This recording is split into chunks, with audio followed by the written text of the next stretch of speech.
Today we pulled 5 of my weirdest guns out of the safe and just thought that would be fun at the range. As a gun guy, you have some guns you use and some guns that were like really cool when I first got them, and then after 2 weeks I'm like, why do I have this thing? And I have several of those to share with you today. One of the first ones is the Altor 9mm. It's a single shot 9mm pistol that I thought, whoa, that's cool. And then, 2-3 years later though, I'm like, I haven't brought it to the range once, but here we are having fun with it now.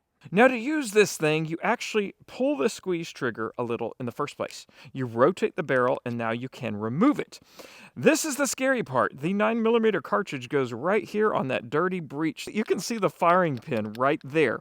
So the firing pin is actually resting on the live round. You actually have to pull the trigger back a little bit just to get it to rest, in fact.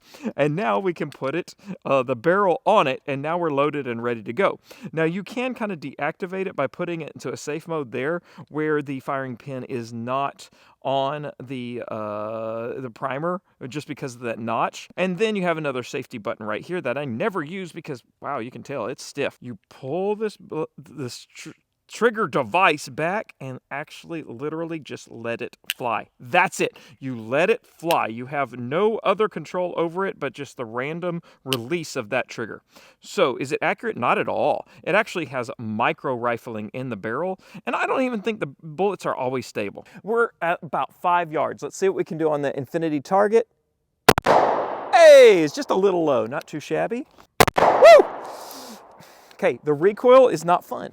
And you're thinking, oh, it's a tiny 9mm, but no, you have nothing to absorb the recoil except your hand. This thing only weighs a few ounces, and it stings. We're just gonna do one more.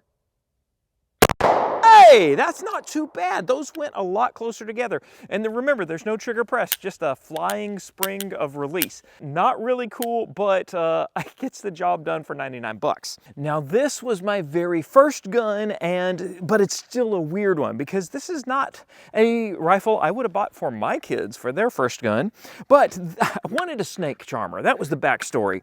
And instead of a useless snake charmer, which is also a useless gun, it didn't even have a sight on it, we found this 410, which also had a 22. This is the M6 Scout, imported by Springfield, but made by somewhere in the Czech Republic. It's a neat gun, and now they fetch a pretty good price because they're out of production and rare. They were based off of an Air Force survival rifle, and those real military ones didn't have a trigger guard, and the barrels were shorter because we have to deal with NFA laws when we're civilians. And anyway, so it only folds up to this, which is primarily why we take it down and just put it in a case instead. The dumbest thing about this is the trigger. All right, so it's got a 2-position hammer. Up will be 22, down will be 410, but we have a middle position for safety, which makes good for dry fire. The problem is it has a squeeze trigger, okay? Marketing guys will say it's so you can use mittens when it's cold, but marksmen will say this sucks, especially since there is no wall in the break. So we have used 2 fingers to press, press, press, heavy, boom, there it goes. But this is the rifle I grew up training as a teenager with, and it holds all the rounds in the back. There were some variants that were 22 Hornet and 45 Long Colt. This one is 410 and 22 Long Rifle. But before we shoot it, it's all greasy. We have to clean it up. Now, the best way to do that is with our sponsor for today, and that's Otis. Otis makes cleaning kits for everything, and they're really high-end, US-made. I've carried an Otis cleaning kit in my range bag for years. They're small, compact, and it has everything you need. You don't even need like a cleaning rod because they have the pull-through cables. And we have all the patch slots and patches and brushes, everything that we need that just fits in our kit. This is my range box that stays at the shooting range, and it has everything and more. This is what we teach the kids with at marksman camp, and they all got a hands-on with everything. All the dads went home saying, yeah, I want that kit. And Otis was cool enough to send a bunch of the Patriot kits for the kids because this is perfect for a little guy that just shoots 22s. We have everything we need to clean our 22s right here in this little Patriot kit. So go check them out at Otis Tech. I'll have a link on my link in bio for you. Let's see what we can do. Let's try to hit that 75-yard target. Pull that up for 22. And hey, there we go. 75 right away. Let's try 100. All right. There's a buffalo at 175. Let's try it. Hey, I hit that too. Woo! Okay, one more. Oh, this is stupid. Okay, why not? 270 yards. Let's see if we can hit that one.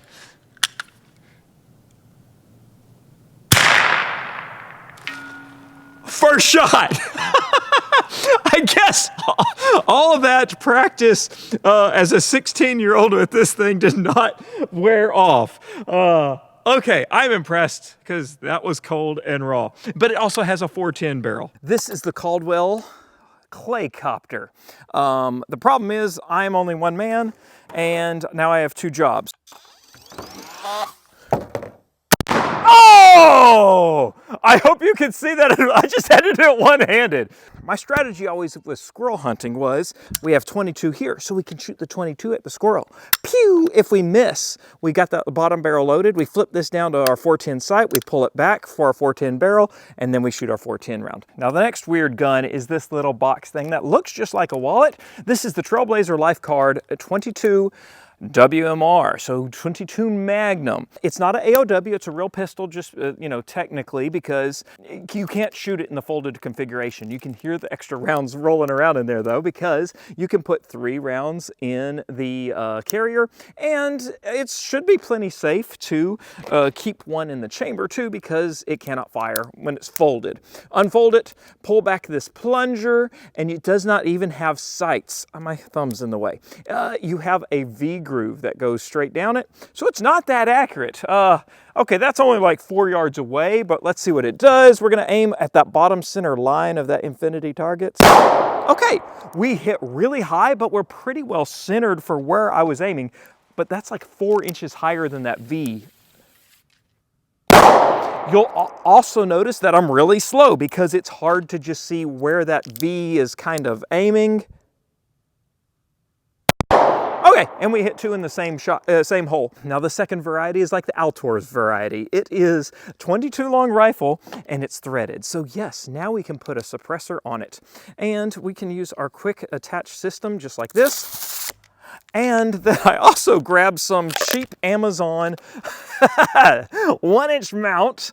So now, whoa, some of that tape came off on the can. Now we can put a red dot. So now we can hit a little bit better. I lost the dot, there it is. Okay, the Magnum has so much more kick. This is a little more comfortable to shoot. Let's try 75 yards. That's funny. It's pretty quiet. So this is a little more practical. Let's try 100 yards. That's so dumb. Okay, but there you go. Another weird gun. Let's go on. This is the Brownell's BRN-180 upper in 7.62x39. So the weird part is this lower accessory, which is by Weep Weaponries, that makes any AR lower into a bullpup lower now.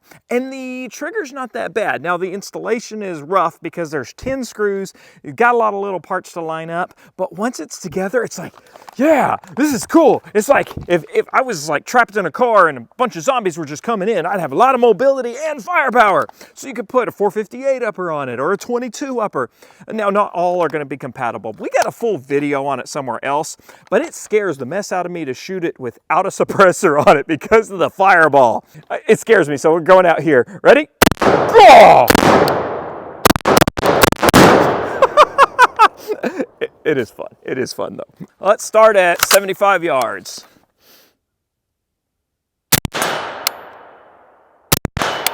There is so much muzzle rise because just the build, and it's really hard to kind of get behind it, but we're hitting. Let's go for 100. 125. Hit. 165 Buffalo. Too much hold. I'm used to 22s. There we go. Okay. Let's do the 270. It shouldn't be much hold.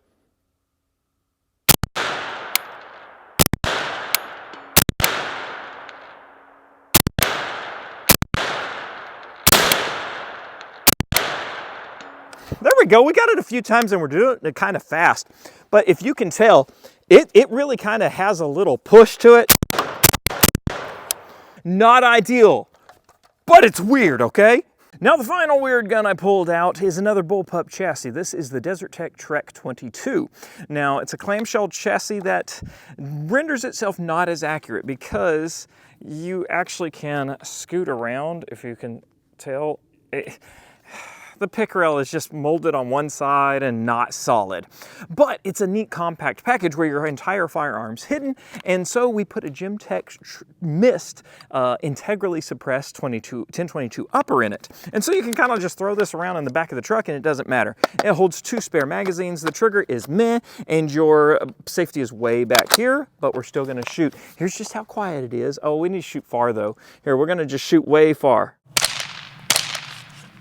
It probably sounds quieter to you than because my ear is right by the action. So not ideal. Trying to find my hold. It is not exactly where I need it to be. Okay, it's about 3 inches low. So there it is. All right, let's go for 100.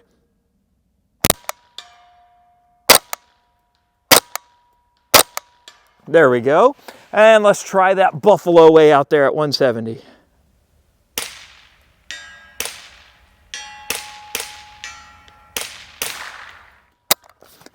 I heard one of those bullets have a baffle rub and went down range. Weird. Another weird gun though, guys. What do you think? What's the weirdest gun you have in your collection? Leave a comment below. I want to know. And if you want to see more of these, I'll pull some more fun guns out for the range. Thanks for joining me today. Okay, I love it. Bye-bye.